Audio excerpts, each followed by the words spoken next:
રાષ્ટ્રીય પંચાયત એકતા મંચ અધ્યક્ષ અને ગઢડા વિધાનસભાના પૂર્વ ઉમેદવાર શ્રી અને એનસીપી સચિવ ગુજરાત પ્રદેશ શ્રી મંજીભાઈ સોલંકી અને વિઠ્ઠલભાઈ સાપરિયા જેઓ પોતાના કામથી હોયશાળા ગામે જતા હતા ત્યારે રોડની બાજુમાં ખુલ્લી જગ્યામાં ઇંગ્લિશ દારૂ બોટલોનો જથ્થો દેખાઈ આવતા તત્કાળ મીડિયાવાળાને જાણ કરી હતી। ગુજરાતમાં દારૂબંધી હોવા છતાંય આટલો બધો પ્રતિબંધિત દારૂ આવે છે કઈ રીતે અને કોણ પહોંચાડે છે એ એક પ્રશ્ન છે બોટાદ પોલીસને।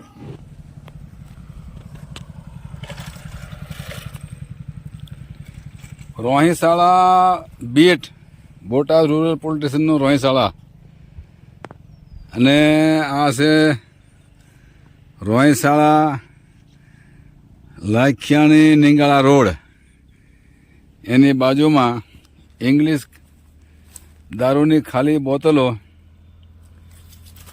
અહીં જોઈ શકો છો।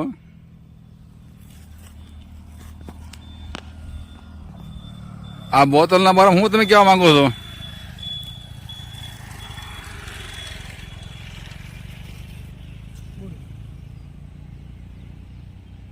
બોટાદ તાલુકો અને બોટાદ જિલ્લો કહેવાતું જિલ્લો એની અંદર દારૂના બોટલના રેલમછેલા ચાલે છે, તો અધિકારીઓને આવું નજરમાં નહીં આવતું હોય ભાઈ।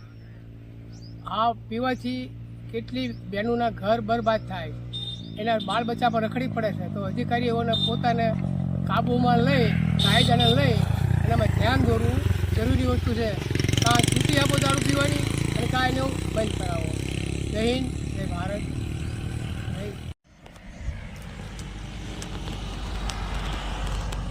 આ લાખિયાણીની બાજુમાં આવેલ તળાવ, રોડની બાજુમાં તળાવ છે, સામે પાણીનો વાલ છે, આ રોડ છે, પેલી ગાડી પડી નથી આવવાનો રસ્તો કાચો માર્ગ છે અને આ દારૂની બોટલો બીયરના ડબલા બધા જોવા મળે છે, જોઈ લેજો। બોટાદ પોલીસ ઘોર નિંદ્રામાં ના સૂવો।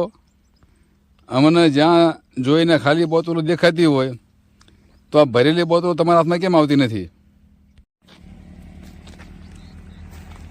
સાથીઓ, હું છું મંજીભાઈ સોલંકી, રાષ્ટ્રીય પંચાયત એકતા મંચ રાષ્ટ્રીય અધ્યક્ષ, ગઢડા વિધાનસભાના પૂર્વ ઉમેદવાર। આજે આ લાખિયાણીથી રોહિશાળા જતા માર્ગની બાજુમાં અમારી નજર પડતા આ ઇંગ્લિશ દારૂની બોટલો કાચની છે અને પ્લાસ્ટિકની, અમે ખબર પડી એમાં પ્લાસ્ટિકની બોટલો પણ આવી છે ત્યારે, અને બિયરની ટીનના ડબ્બા પણ છે। જો અમને આવું રોડ પર ગાડી જતી અવર જો દેખાતું હોય તો પોલીસને કેમ દેખાતું નથી? એટલે બોટાદ એસપી સાહેબને મારી ખાસ વિનંતી છે કે આપ ગંભીરતા લ્યો અને બોટાદ જિલ્લાની માલપા આવતો ઇંગ્લિશ દારૂને કે દેશી એને સતત ધ્યાન રાખીને બંધ કરો, જેથી કરીને ગરીબ માણસોને જે નુકસાન થઈ રહ્યું છે જાનનું અને માલનું એ ન થાય। એ આપણે પાસે પૈસા રાખું છું। જય ભીમ, જય ભારત।